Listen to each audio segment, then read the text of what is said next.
Well, greetings once again, fiction lovers. It's time for us to take our next passages through. Our reading is for page 64 through the middle of page 95, and I'm going to take you from here at 64 through roughly page 80. So our last reading ended with the scene, a really poignant scene at Burton, where Peter finally has it out with Clarissa. He sees that she is falling in love with Richard Dalloway, and just wants to know where he stands. And so this piece that you can see here on page 64, tell me the truth, he kept on saying. And so he says it 4 times here in this passage. So here, tell me the truth is an example of epimony. And so that it's akin to epizeuxis. Epizeuxis then is the repetition of a single word in immediate succession. Epimony is the repetition in immediate succession of a phrase. So here it's it's an exclamation, and so that adds to the vehemence here.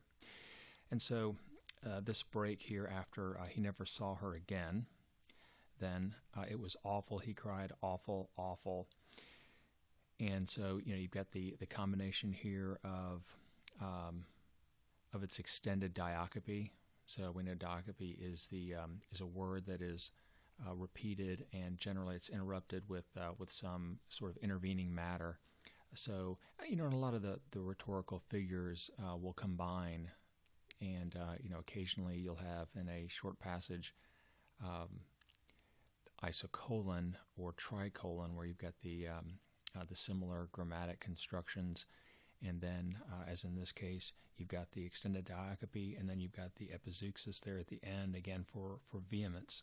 So here is an example of an aphora. Still the sun was hot. Still one got over things. Still life had a way of adding day to day. Still he thought, yawning and beginning to take notice. Regent's Park had changed very little since he was a boy, this sort of thing. Still, so the repetition then of that phrase "still" is designed to suggest then that things sort of remain the same in a certain way. Okay. Let's see what I'd actually like to take a look at is we're going to push down here to get a piece of Rezia, Lucrezia, who is Septimus Warren Smith's wife. And what I want to take a look at, 2 things here. One is look at all the rhetorical questions that are strung together. And so this is exemplary of a mind that is tortured, a mind that is really not used to dealing with complexities. So she keeps referring back to her sister back in Milan, who is making the hats. It's a very simple occupation. A hat is a sort of ubiquitous thing. Everyone's got them, and this sort of thing. So now that she has to deal with a husband who has changed, she's in a city that she despises, and so the whole thing has no clue how to deal with herself, how to help her husband, any of this sort of thing. So in essence, the function of the rhetorical questions here that she keeps flinging out into the universe is this sense of why me? Okay, so in this way, it's to express that high degree of emotion. Let's see, and just kind of to gloss through. So just to show you some things that I've taken note of, and I haven't marked everything, but here. But such things happen to everyone. Everyone has friends who are killed in the war. This is Retzius talking about, why is it that her husband seems particularly affected by the death of this guy Evans, who she remembers as having met in a shop, and he's nice enough and whatever. But she, in a way, has this, it's sort of a role reversal. She has the attitude of an Englishman, and that is that you're just supposed to, stiff up her lip, keep pressing on, and, move along. And it is Evans, then, who is profoundly affected emotionally, psychologically by what happened to him in the war. Okay, so let's see. And then this long business here is really, it's tragically, when I say pathetic, what I mean is it's emotionally wrenching, where you're getting this, the written version of Smith's thoughts as sort of deranged as they are. And so there's a distinct kind of allusion to a Christ complex, because over and over he refers to him being here to tell the world something. He talked about having died and been resurrected. So he says he knew all their thoughts, he said. He knew everything. He knew the meaning of the world, he said. So this is, it's called hypozeuxis. I'll talk about that later. But all this is supposed to express this sort of extreme emotion that he's dealing with. What I wanted to say is that Rezia talked about the fact that he has told her that there are people, talking in the closet, people talking behind the walls, and then you have now through Smith's own lens, when he says that and saw faces laughing at him, calling him horrible, disgusting names from the walls, and hands pointing round the screen.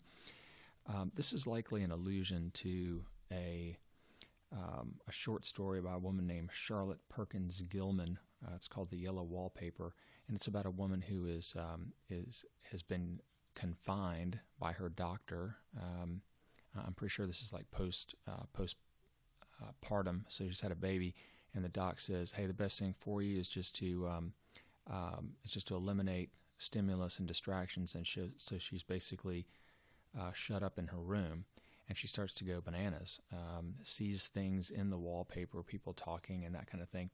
And I think it's a clear indication, because that Woolf had read Gilman's story, because this is what the doctors have. Woolf's own doctors have suggested that she do go to a quiet place and far removed from stimulus. All right, let's see.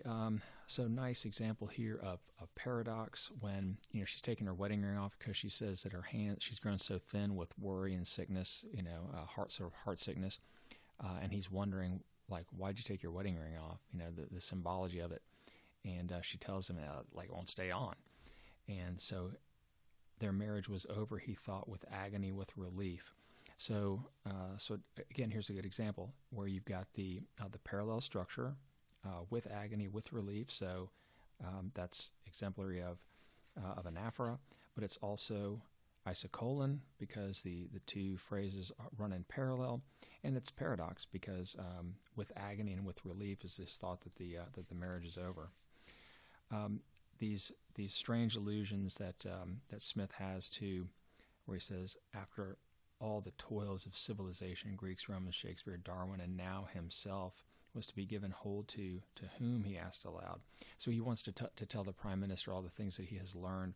And so this idea of these allusions to all these, the most classical, famous people in Western civilization, sort of makes the delusions all the more chilling. Now, here's what I want to point out, that in this, from here on through the next 2 pages, just look at all the acoustics and onomatopoeia in particular. So acoustics are generally designed to make more tangible, more manifest a particular scene. So when a Skye Terrier snuffed his trousers, so again, that's onomatopoeia. We push down here, so if you take a look at, I mentioned the Christ complex here, where he says, let's see, He lay back in his chair, exhausted but upheld. He lay resting, waiting before he again interpreted with effort, with agony, to mankind. Okay. Then all the examples of onomatopoeia. Music began clanging against the rocks. It was a motor horn down in the street. He muttered. Then you've got this epimony, an anthem that shows up. Let's see. He muttered as the boy stood still, came bubbling from his pipe. And then over here on this next page, you've got the onomatopoeic chatter in a queer harmony growing louder and louder. So that's a simple diacope. And then let's see. I think that's pretty much. It goes on to this next page as well. But just see how often that Woolf has included this into the narrative. Again, you have like the epizeuxis here, which is the voice of Rezia interposing itself. This is really marvelous. As you're inside the head of Smith, and he's probably unaware that he's talking out loud. But let me rest still, he begged. And then so this is Retzia's voice coming in. He was talking to himself again. It was awful, awful. And as before, walking, the voices of birds and the sound of wheels chime and chatter. So, this is again, I know that this is tough reading sometimes, but it's a marvelous example of a master writer who has committed herself to trying to write in a way that is parallel to the way the mind works. Okay, so just a quick reminder of here we have an evidence of asyndeton. So he is so there. This is Smith, who is observing the beauty of nature around him, and there's a sad irony here as we work toward the bottom of this paragraph that the madman is making the same sort of observations as a poet, a Wordsworth or a Hopkins, that beauty is everywhere if we will only pause long enough to observe it. And so, in service of this idea of how ubiquitous it is, how surrounded he is by the beauty, Woolf writes, "Up in the sky, swallows swooping, swerving, flinging themselves in and out, round and round." So you've got that simple diacope. So swooping, swerving, flinging themselves, items in a series that are separated by a comma, so it speeds up the action. Okay, let's see. Yeah, so here at the end of that paragraph where he says, "All of this, calm and reasonable as it was, made out of ordinary things as it was the truth now. Beauty, that was the truth now. Beauty was everywhere." And so then, of course, we've got the hyperbole. Oh, and I think at this point I should mention that we have a special guest today. This is the mechanical pencil, Derwent Precision. So this is made by the company that was the first pencil manufacturer in the world over there in Cumberland, England. If you remember seeing my presentation on the pencil, Derwent is the name of that company. Okay, so here's Smith referencing Evans. Evans answered from behind the tree, "The dead were in Thessaly." Thessaly is actually a modern region in Greece, and you'll also remember from the Bible, you've got letters to the Thessalonians. But in the pre-Greek Dark Ages, this particular region was called Aeolia, and appears as the name Aeolia in the Odyssey. So a little fun fact for you. I might ask you a question about that.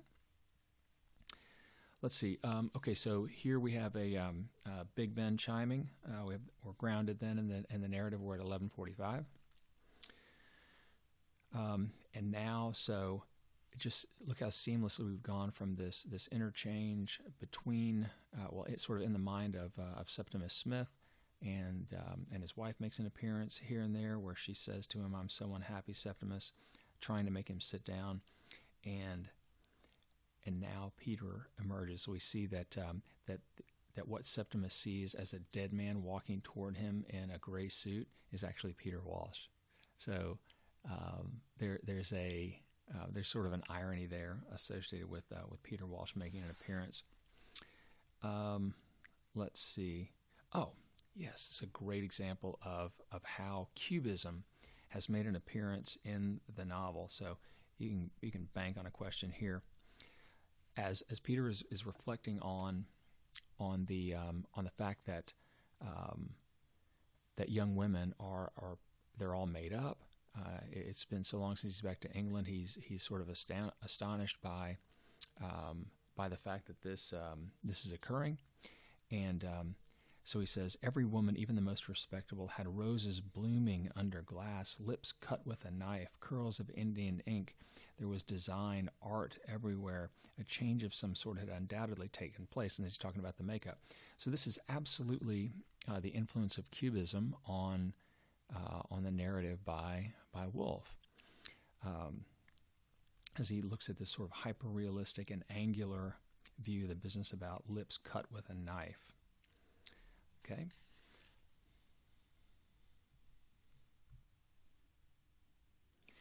So as we push down to the bottom of this page, this is a kind of an interesting passage because it is the follow-on to Peter's comments about the girls in the wearing of their makeup. So he's talking about on board ship coming home. There were lots of young men and girls, Betty and Bertie. He remembered in particular carrying on quite openly. This means that they're probably making out or something. And so it's funny that he says that the old mother sitting and watching them with her knitting cool as a cucumber. So it's it's funny how she's using a super tired kind of cliche descriptor to describe this old lady. Let's see. Okay, so I'm going to ask you a question about this. Who is it that married a rich man and lived in a large house near Manchester? It's Sally Seaton. And so let me cover this one piece of narrative. This is an interesting technique of Woolf's, and she's done this several times so far. So what I want you to do is take a look at here, as she's just described the business with Sally Seaton. The Whitbreads come in, okay, and this is Sally speaking sort of derogatively about them. Who are the Whitbreads? Coal merchants, respectable tradespeople.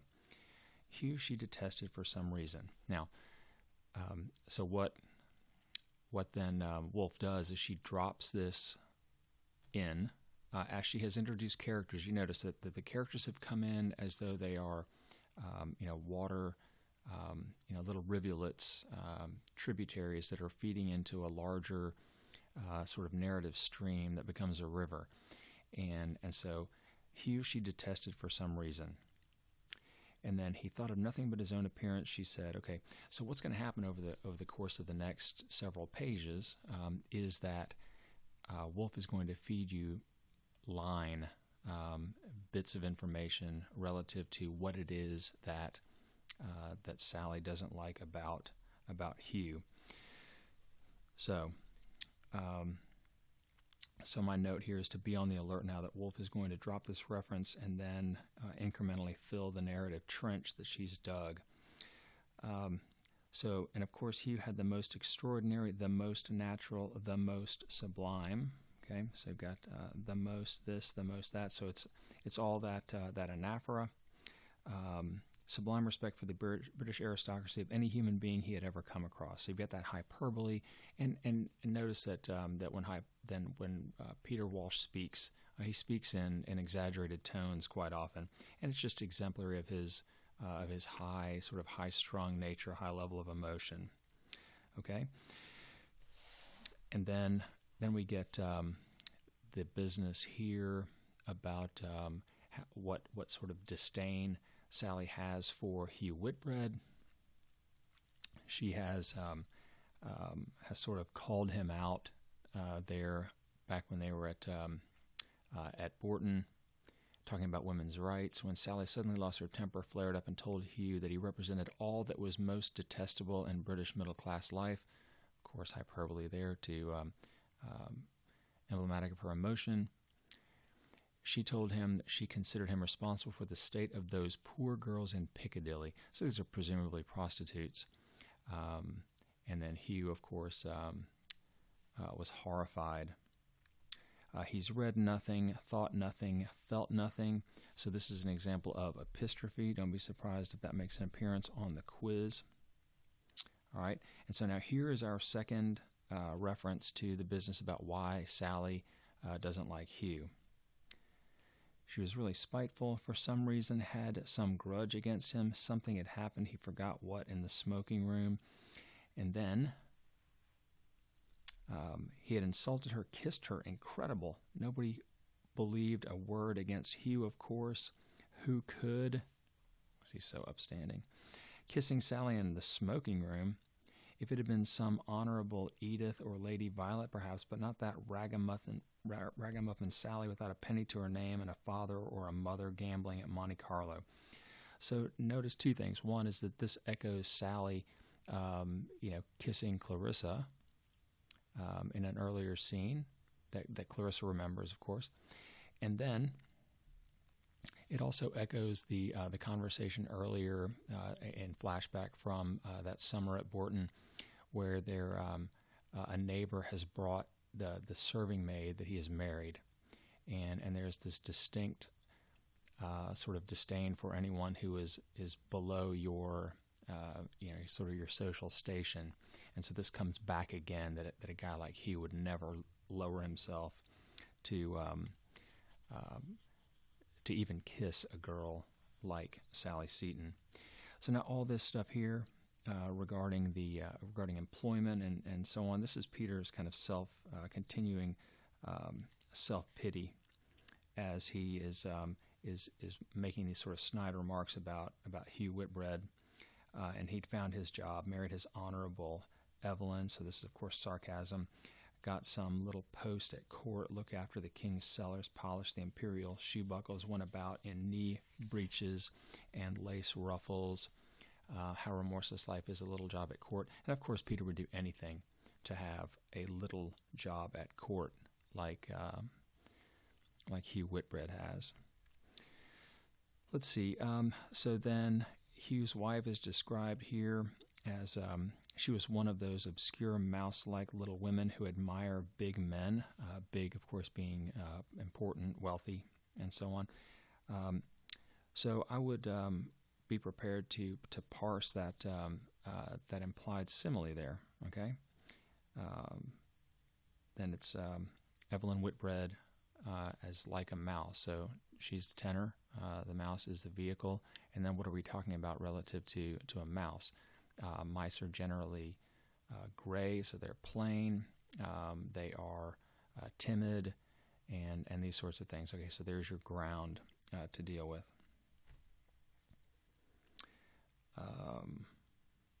Okay, I'm just again glossing through some of these elements. This is characterization of Richard Dalloway by Peter. He was a thorough good sort, a bit limited, a bit thick in the head, yes, but a thorough good sort. This is sort of an elaborated example of what's called chiasmus. Chiasmus. Okay, and I thought I'd made a note about that earlier. Let's see. Oh, it's coming up. Okay. So to start with, here's a thorough good sort, and end with but a thorough good sort, and all the business in between, a bit limited, a bit thick in the head. So that is of course your anaphora. And again, whenever Peter makes an appearance, we just have all these figures of repetition. Let's see.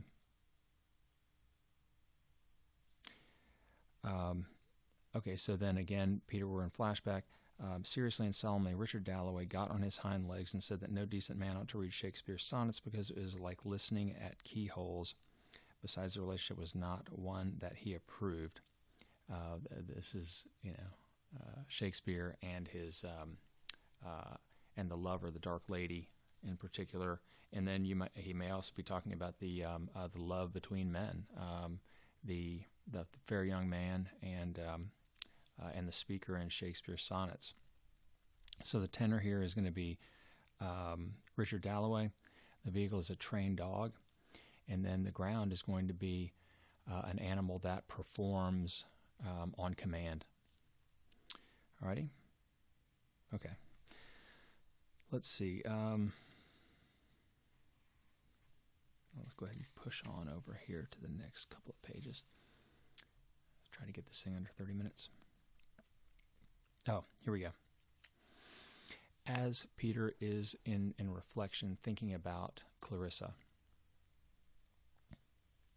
when he says, "She came into a room, she stood as he had often seen her in a doorway with lots of people round her, but it was Clarissa one remembered.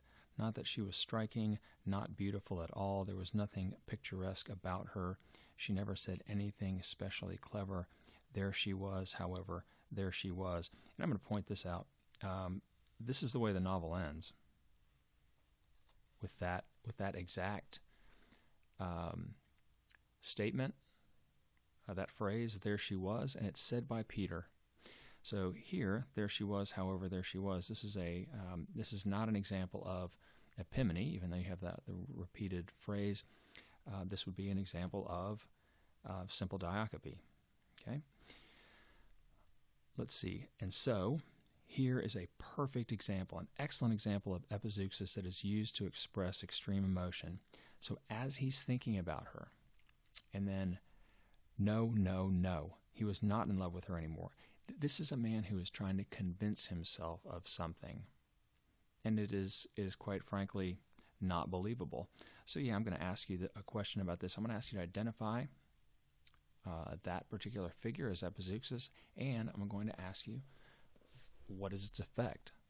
Why has Woolf chosen to use it there? All right, nice use of alliteration here in this passage. What she would say was that she hated frumps, fogies, failures like himself, presumably. So all the alliterative F's sound like the expulsion of a contemptuous breath, like pff.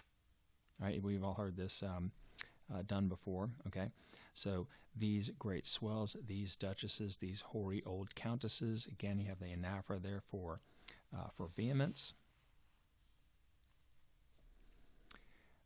This is an interesting kind of narrative technique that happens here. These parties, for example, were all for him, and this is Peter talking about the party that Clarissa is throwing later that evening. These parties, for example, were all for him, or for her idea of him. And then in parenthesis, to do Richard justice, he would have been happier farming in Norfolk. So either that's Woolf inserting her narrative editorial, or that's Peter, who, on one hand is seems extreme and difficult to believe sometimes, and yet there is a certain honesty about him that he knows himself well enough. He earlier referenced the fact that he realized himself to be perfectly absurd, and that there was something about him being a fool that cost him his relationship with ultimately his marriage to Clarissa. So let's see, over and over again he had seen her take some raw youth, twist him, turn him, wake him up, set him going. So you get the simple diacope of over and over again. And then here you have isocolon, which is the repetition. It's the parallel structure. So you have the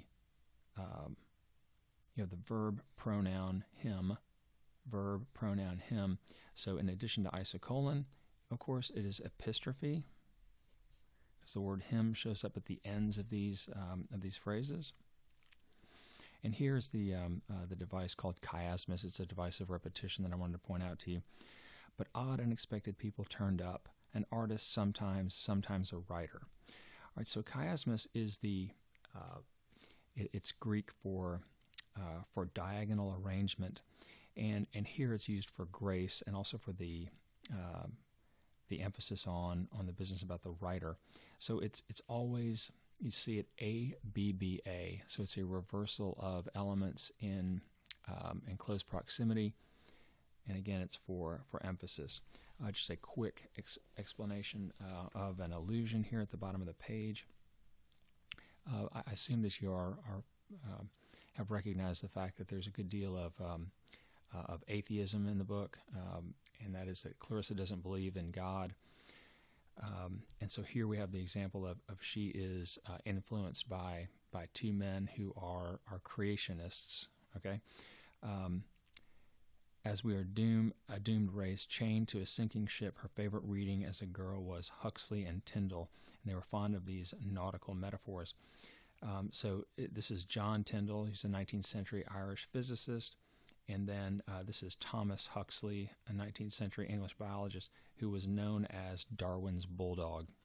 So that's the kind of thing that I might ask you as a sort of bonus type question. Okay, so here's the explicit evidence of Clarissa's feelings about a deity, and that there is not one. So she evolved this atheist religion of doing good for the sake of goodness.